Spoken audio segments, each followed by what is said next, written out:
and welcome to the Viewpoint Ministry podcast.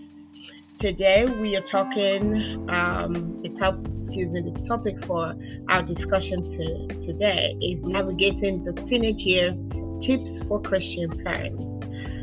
And with us today is Mrs. Amusha, Mrs. Ipiroke Amusha, to give us these tips. And before we go into that, we just finished there's a longer version on our YouTube channel. So for a more comprehensive understanding of this topic that we want to discuss briefly right now, you can visit our social media handles, YouTube, Instagram, Facebook, for the longer version. And the title for that is The Principles of Christ-like Parenting. All right, so we are going to get into it. Over to you, Ma. Hello. Teenage years is very challenging. Challenging for both the parents and the children. One thing that I have come to learn is, as times go by, our children develop their individuality, whether we like it or not. And we have to understand that when it's time to separate, it's time to separate. There's one song that used to be on my lips. I think it was sung by one of the it's actually a gambler song, but I take a lot of principles from it at the same time and apply it to life. It says you got to know when to roll. You have to know when to walk away. You have to know when you never count your money at the table. So it's a song that's teaching people to know what to do and to do it at the right time. So as our children grow up, we need to understand their level of development and be able to allow them to be. I do say to other parents, it is an error to not let children be children sometimes.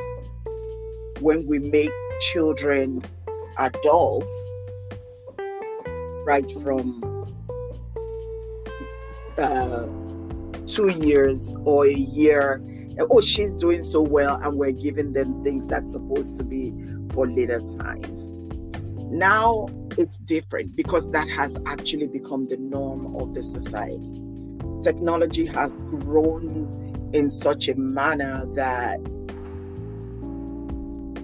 doesn't separate children.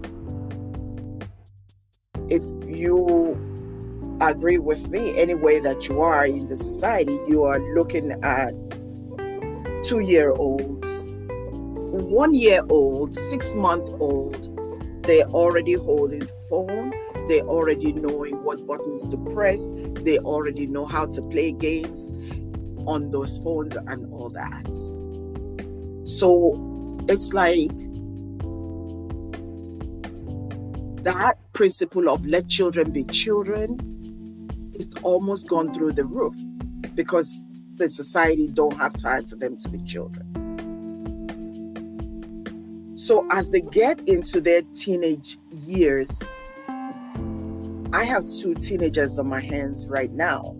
And I remember when I had them, I was at Hopkins when an older lady sat beside me and she saw me wearing 2 bands. And she's like, what, you have a set of twins? I said, yes, ma'am. Are these your first children? I said, no. How old is the first one? I said, 12. She looked at me. She's like, what? I you crazy? I, I was shocked by her reaction. I said, what do you mean? She said, do you know you're going to have teenagers and toddlers on your hands at the same time? And I bursted out laughing. I said, well, I didn't make it so. The Lord that made it so will find a way to help me through it.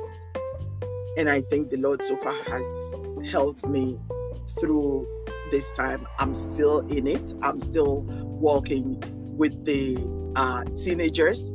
My teenager at that time has actually become their first mom, and me, the grandma. Yeah. But I think what works most with teenagers is communication. Open communications. In helping them to navigate, the world around them and be able to separate what's wrong from what's right. As Christians, we talk about biblical principles. As we talk about these biblical principles, what I find very that works great with teenagers is that open communication. Fosters a supportive and non-judgmental environment where they feel comfortable to talk to you. When they feel comfortable to talk to you, discuss their thoughts and feelings and concerns, if they find that you listen and you validate their feelings and their expression, it makes them want to come back for more. It makes them that you are there to guide them. My 27-year-old had told me at one time, she said, now I understand you better, because I thought you were very strict. I thought, that you just, I believed you when you said you wanted to send me away from the United States and you were going to send me to Africa. I believed you. I didn't know you were using it so that I would, straighten up myself. I said, now I understand. But as I grew up over the years, I started to see you release me bit by bit. I did not even realize, I could not even tell that's what I was doing. My daughter had to tell me, and she said, I saw you started to let go. You started to release me bit by bit, and I did really appreciate that. So, and I used her words to help me, and I see that works. So that's what I use as a tool. And so in raising the teenagers on my hands, it's always one of the most important things to me. And I think it's something that we all have to understand, that open communication, it does foster good relationship. And it's the number one tool that we can use in helping them to navigate their years as teenagers and help them even when they're away from us. Because remember, when we're talking about teenagers, they start their teenage years from middle school. They're in high school, they're going to the college, They will still be in college, or they start college maybe by the time they are 18. So their teenage years is still following them almost all the way to that time. So that fostering of a good relationship and helping them is number one key for that. It is that open communication. The other thing I have is to set clear expectation. We have to establish clear rules, boundaries, and expectations for behaviors, academics, and responsibilities. Involve your teenager in the decision-making process and be willing to negotiate when appropriate. There are times when negotiation with children didn't used to be a thing. Because when you say you negotiate with your children, in the times of my parents, they would be like, what do you mean negotiate? Yes, now we have to negotiate with our parents. Give me this and you can have that. Come home with all A's and you can take that trip you're looking for. It's negotiation. And so we have to, in order for us to get to those points, we have to set clear boundaries also and let them understand that, whatever you're getting is not free. It's because you have worked for it in one way or the other.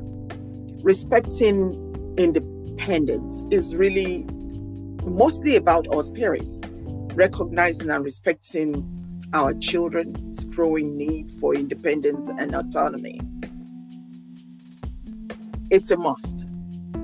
If we don't do that, not in this jet age and time, if we don't understand that principle, that once they get to that time where they need to be independent of us, that we're letting go. We're letting go beat by beat, and they have to see it in us.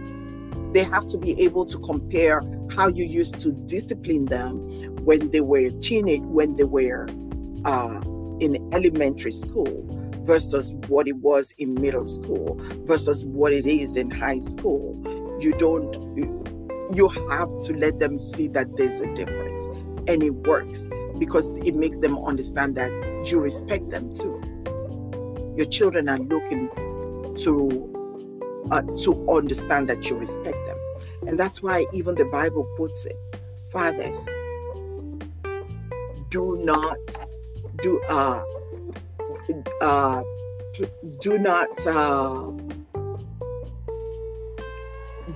anger your children.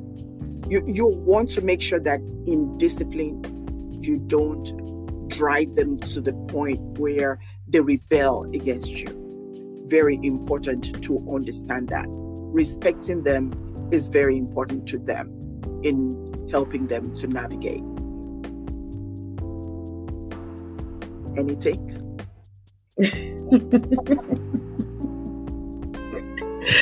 Thank you, Ma. So, open communication when we're dealing with teenagers, supportive and non-judgmental, creating a supportive and non-judgmental environment, setting clear expectations, and recognizing and respecting their independence. I think for many parents that might be a very challenging one. Recognizing that your baby is no longer a baby and they are, oh my God, I have a 10-year-old, and every time I even say to her, like, what did you do with my baby? Like,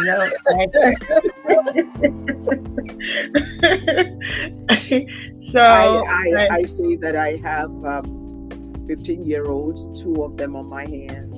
And from the age of 13, I started to almost cry because I said, I feel like an empty nester, that they're already on their own. They're not trying to come and sit around you. They are on the phone with their friends. They are doing things away from you, and you feel that parental control. It's about love for us. To them, it's almost like you're controlling them. Like, they almost want to look at you and say, well, if you're looking for a friend, you might want to call your friends too. Like, you're my mom. I need my friends, And so, yes, absolutely. They do want to be independent, and they want us to recognize that. Yeah. Wow, it's been awesome. Thank you so much, Ma, for all these great points. Thank you. All right, so we are wrapping up for today's edition of the podcast for the Viewpoints Ministry today. And as we go, please remember to check us out every Friday night we release a new podcast every Friday night. So please look forward to that. And until next time, have a great one. Have a wonderful week, and we'll see you next time. Bye bye.